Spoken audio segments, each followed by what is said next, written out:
जिनके आखिरी उंगली के नाखून का भी ऑपरेशन नहीं हुआ, वो आपको बाईपास कराने के लिए हॉस्पिटल का सजेशन देने आ जाएंगे।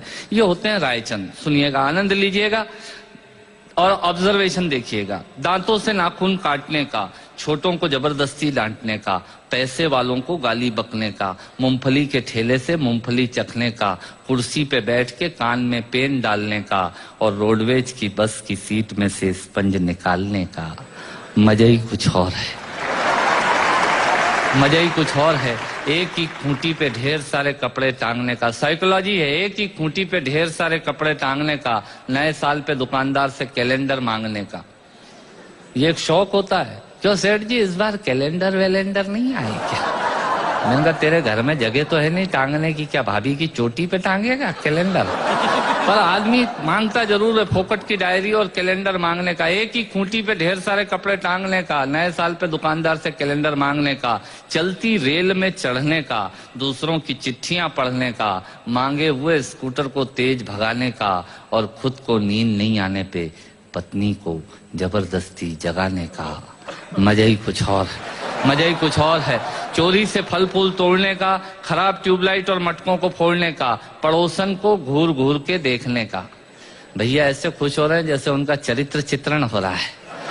चोरी से फल फूल तोड़ने का, खराब ट्यूबलाइट और मटकों को फोड़ने का, पड़ोसन को घूर घूर के देखने का, अपना कचरा दूसरे के सामने फेंकने का, बाथरूम में बेसुरा गाने का और थूक से टिकट चिपकाने का।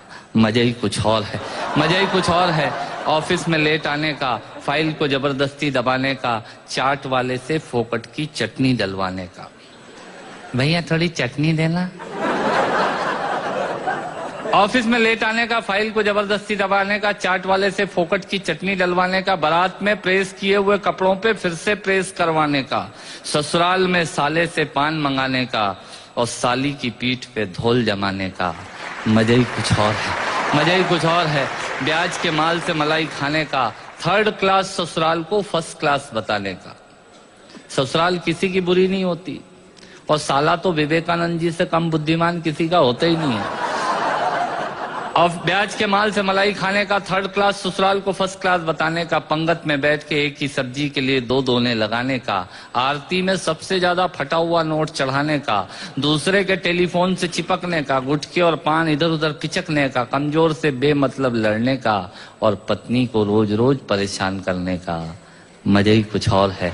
मित्रों, श्रोताओं को भी कविता सुनाने का मजा ही कुछ और होता है, पर मन मेरा उस वक्त रोता है जब मजे के लिए शब्द अपने अर्थ खो जाते हैं और कुछ श्रोता तो बैठे बैठे ही सो जाते हैं, और कुछ श्रोता तो बैठे बैठे ही सो जाते हैं। यदि आप जीवित और जागृत हैं तो प्रमाण बताइए। कविता खत्म करता हूँ, तालियां बजाइए।